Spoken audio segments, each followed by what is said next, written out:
Hello दोस्तों, मेरे इस रोमांटिक कहानी में आपका स्वागत है।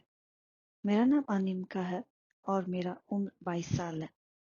मैं दिखने में जवान और खूबसूरत हूँ। गोरा रंग, लंबे काले बाल जो कभी कभी चोटी से बांधे रहते हैं और बदन ऐसे कि घर के काम से ही टाइट और भरा भरा लगता है।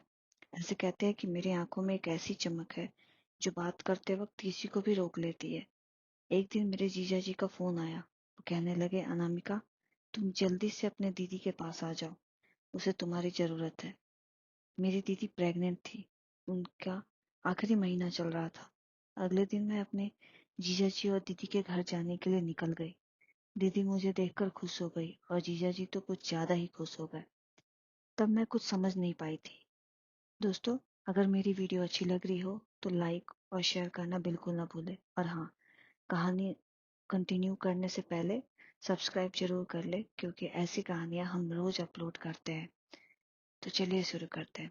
आखिरी महीना चलने के कारण मेरी दीदी कोई काम नहीं कर पाती थी, इसलिए मैं दीदी की मदद करने आई थी। अब सारे घर का काम मेरे जिम्मे में था। घर में मेरी दीदी और सिर्फ मेरे जीजा जी रहते थे, लेकिन घर बहुत बड़ा था। मैं पूरे घर का काम करते करते थक जाती थी। एक दिन मैं किचन में खाना बना रही थी, तभी मेरे जीजा जी आए और कहने लगे, अनामिका, सबसे पहले किचन में जो 2 संतरे रखे हैं उनका जूस बनाकर अपनी दीदी को दे देना। मैंने कहा, जीजा जी, दोनों में कितना जूस निकलेगा? तो ये वो बड़ी ही अजीब नजर से मेरे उबार की ओर देखने लगे और कहने लगे, अरे इतने बड़े बड़े हैं, जूस तो काफी निकलेगा। मैं समझ चुकी थी कि जीजा जी क्या कहना चाहते हैं। एक दिन मैं सारा काम करके लिविंग रूम में बैठी ही थी। अचानक जीजा जी आए और मेरे पास बैठ गए। मेरा हाथ पकड़ा और कहने लगे, तुम्हारा हाथ कितना सॉफ्ट है ना। घर के इतने काम करने के बाद भी तुम्हारा हाथ सॉफ्ट लग रहा है। मैं हंस पड़ी। मैंने कहा, जीजा जी, हाथ तो सॉफ्ट ही होता है।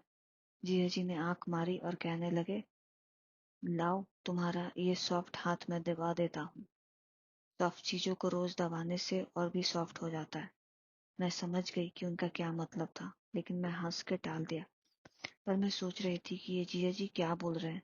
उनकी नजर मेरे पल्लू पर थी, जहां से मेरा उभार दिख रहा था। उनकी नजर हट ही नहीं रही थी, लेकिन मैंने कुछ नहीं कहा। बस वहां से उठकर मैं चली गई। उस दिन हमारे बीच बातें थोड़ी अलग सी होने लगी। एक रात मैंने दीदी का खाना खिलाया और उनकी दवाई खिला दी।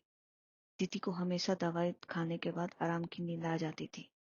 मैंने जीजा जी का गुड नाइट बोला और अपने कमरे में आ गई।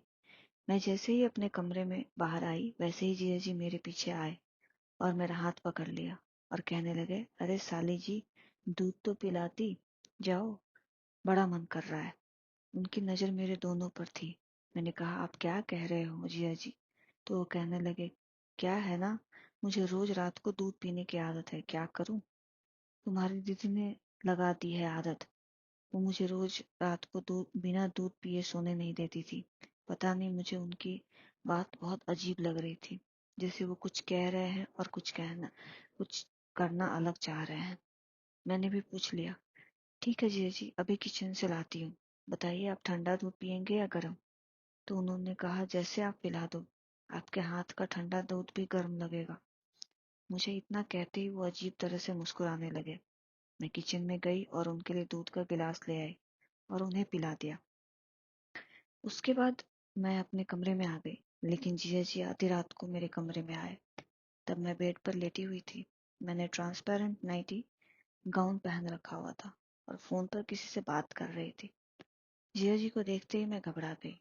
मुझे डर था कि कहीं उन्होंने मेरी बात सुन तो नहीं ली। दरअसल मैं अपने बॉयफ्रेंड से बात कर रही थी। मैं और मेरे बॉयफ्रेंड रोज रात को बात किया करते थे, क्योंकि मैं जवानी के उस कगार पे थी जहां मुझे किसी साथी का जरूरत था, जहां मेरे दिन तो गुजर जाते थे लेकिन रात नहीं गुजरती थी। इसलिए मैंने एक बॉयफ्रेंड बनाया था। मेरा बॉयफ्रेंड मेरी सूखी पड़ी हुई जमीन को गीली कर देता था और फोन पर ही मुझे वो इतना प्यार करता था, जैसे लगता था कि वो फोन पर है। ऐसा लगता था कि वो यहीं इसी बेडरूम में मेरे साथ बेड पर है। मुझे बहुत मजा आता था। कभी फोन पर, कभी वीडियो कॉल पर हमारी बातें होती थी। लेकिन रात को जिया जी के इस तरह मेरे कमरे में आने से मैं चौंक गई। मैंने कहा, जिया जी, आप यहाँ क्या कर रहे हो? तो वो कहने लगे, कुछ नहीं, मैं तो बस ये देखने आया था कि कहीं आज रात भी तुम अपना प्यार अपने बॉयफ्रेंड पे तो नहीं लुटा रही हो। थोड़ा सा हमारा भी ख्याल कर लिया करो। उनके इतना कहते ही मैं चौंक गई और घबरा कर मैंने पूछा, क्या बोल रहे हो आप? कहीं आप पागल तो नहीं हो गए हो? वो कहने लगे, हाँ, पागल तो तुम्हारे प्यार में हो ही गया हूँ। और अब सोच रहा हूँ कि सुबह तुम्हारे मम्मी पापा को बुला लूं और उन्हें भी सब बता दूं कि कैसे तुम जब से यहाँ आई हो तब से रोज रात को अपने बॉयफ्रेंड से बात करती हो और बहुत कुछ करती हो जिसकी आवाज कमरे के बाहर तक आती है, जिसे मैं रोज सुनता हूँ। ये सुनकर मैं चौंक गई। मैंने जिया जी के पैरों में गिड़गिड़ाने लगी। मैं उनसे विनती करने लगी कि ये बात वो किसी को ना बताए, नहीं तो मेरी बहुत बदनामी हो जाएगी। मैं रोने लगी। फिर जिया जी ने मुझे उठाया और कहा, ठीक है, मैं किसी को कुछ नहीं बताऊंगा, लेकिन मेरी एक शर्त है जिन्हें तुम्हें पूरा करना हो पड़ेगा। मैंने हैरत से पूछा, कौन सी शर्त? ज्यादा कुछ नहीं, मुझे बस वही चाहिए जो अभी कुछ देर पहले मैं मांग रहा था।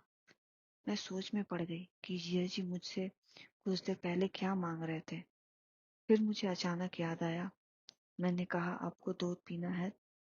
तो कहने लगे, हाँ, और मुझे तुम्हारा प्यार भी चाहिए जो तुम्हारी दीदी कुछ महीनों तक मुझे दे नहीं पाएगी। मैं ऐसी कसमकस में फंस गई थी, मुझे समझ नहीं आ रहा था मैं क्या करूं। अगर जीजा जी की शर्त नहीं मानी तो वो सबको बता देंगे। मैंने कहा, ठीक है, लेकिन आप वादा करो इसके बाद आप किसी को भी कुछ नहीं बताओगे। उन्होंने वादा किया वो किसी को नहीं बताएंगे। उसके बाद मैंने अपने दोनों खोलकर मैंने वो प्यार दिया जो दीदी प्रेग्नेंट होने की वजह से नहीं दे पा रही थी। जीजा जी ने पूरी रात सोने नहीं दिया। ऐसा लग रहा था जैसे वो कितने सालों से प्यासे हो। उस रात के बाद रोज रात को दीदी के सोने के बाद जिया जी कमरे में आते और अपनी मनमानी करते। अब तो मैं भी उन्हें नहीं रोक पाती थी क्योंकि मुझे भी अब मजा आने लगा था। तो दोस्तों, कैसी लगी आपको ये कहानी? मुझे कमेंट करके जरूर बताइए। अगर अच्छी लगी हो तो प्लीज लाइक कीजिए, शेयर कीजिए और हाँ, सब्सक्राइब करना बिल्कुल भी ना भूलें। धन्यवाद।